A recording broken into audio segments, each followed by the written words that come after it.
Hello learners, welcome to the Smart Learning platform of Odisha State Open University. At the outset, I am congratulating all of you for taking up this leadership development program of State Open University, because this program we have designed to enable you to embark on the path of personal and professional leadership development. I am Dr. Untitled and in this episode we are going to discuss about how to manage group conflict.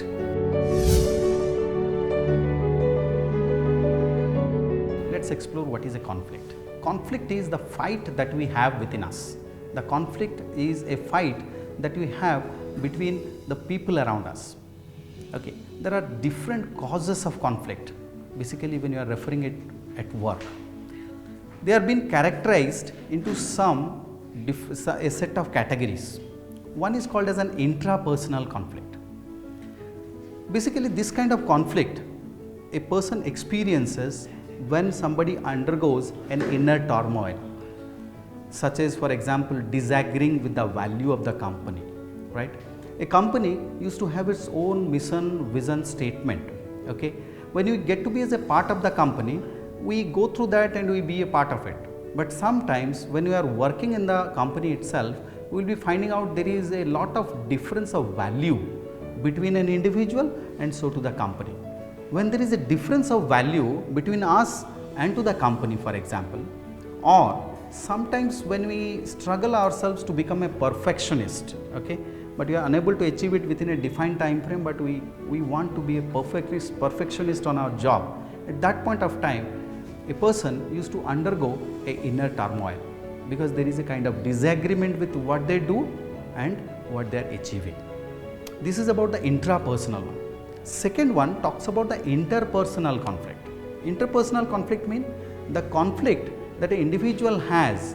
So, for example, it is not only about an individual, but rather when there are two or more individuals are interacting with them and they have a conflict, then that is called as an interpersonal. It may be an isolated incident, or they may have a fight about an ongoing issue. For example, in an organization there are several issues that people are dealing day in and day out, and they have an ongoing issues, they have a fight on an ongoing issues, and they create it as a kind of an incident that was been taking place in the work profile of a company, work profile of their own department. And that point of time, the conflict that arises between two parties or two people or two individuals is called as an interpersonal conflict. The third one is called as an intra-group conflict. This particular conflict basically happens when there is a fight between one or more people in the same group or team. The same group or team mean it is like in a department itself, when people have a difference in opinion. Suppose say they have been assigned with some work and they got to be very different on their approach or on their attitude towards that particular job itself. When they have a very difference in opinion for a job itself, in a department, the kind of fight that they have is called as an intra-group conflict. What is intergroup conflict? Intergroup conflict means when people who are working as different in different teams, or they are working in different groups, they are working in different departments, when they fight, okay, it is said that it is very difficult to handle.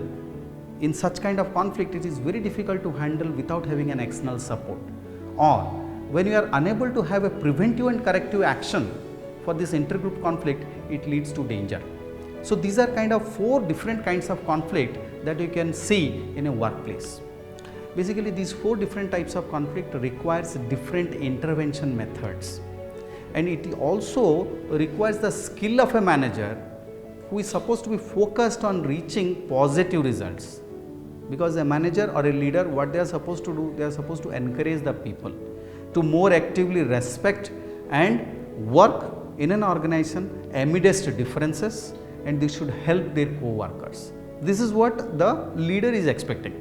That's why when these kinds of conflicts are happening, when these four kinds of conflicts are there, the leader need to channelize the people around them to drive in to get their maximum productivity.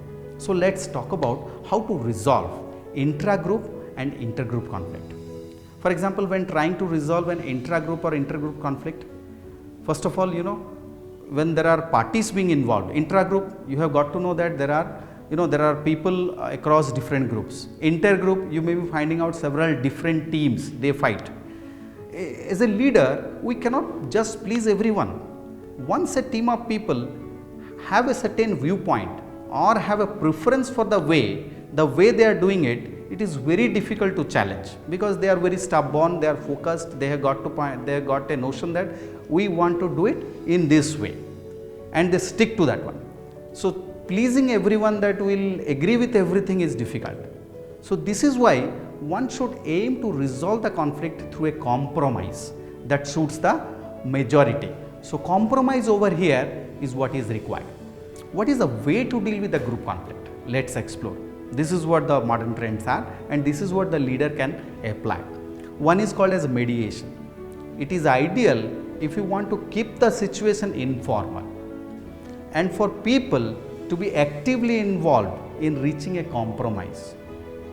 This is called as a mediation. So over here, either the leader, or if people are not listening to their internal one, they can invite an external moderator who will come over to the organization and who will make people to listen and open about the issues they are suffering. But let's be aware that we need training in conflict management and mediation to effectively do this. That is very important. Unless and until they are being exposed to it, unless and until they are being trained to it, that is very difficult. The second one is called as an arbitration. This is a very more formal approach, and it involves an arbitrator who can assess the evidence and who will drive to reach a very legally binding decision. The trained arbitrators who are external agents, they are experienced in handling the cases, the organizational cases objectively, and they will drive up the organization to reach a very fair resolution. But because people don't talk through the differences, relationship may not be repaid as effectively as they would that happen through the mediation. The next part and the last one is about the arbitration. Generally, arbitration is better suited when there is a large group conflict. But mediation, what we discussed earlier, but mediation can work equally well when you have multiple mediators. So for the large group conflict, when you will find different teams fighting together, when you find the corporation fighting with an external agency, at that point of time we may be looking for an arbitrator. Labor laws also talks about an arbitrator. So basically what we are coming to an understanding on managing conflict is we need to promote a workplace culture of openness. That is very important. Over here, people will feel free to share their complaints about individuals or a team with retributions, because the culture of openness basically reduces the level of conflict. Otherwise, issues behind the scene can lead to the quality of work dropping, while we will struggle to understand why is it happening. So it is the role of the leader to understand where the conflict arises, and before that, if the organization promotes a culture of openness, these conflicts can be reduced to a greater level. And similarly, for understanding about the intra-group conflict, let the leader should talk to the subordinates in person.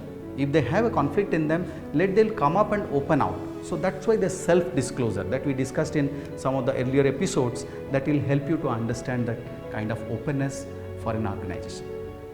Thank you so much, learners. I hope you had a great time. Thank you.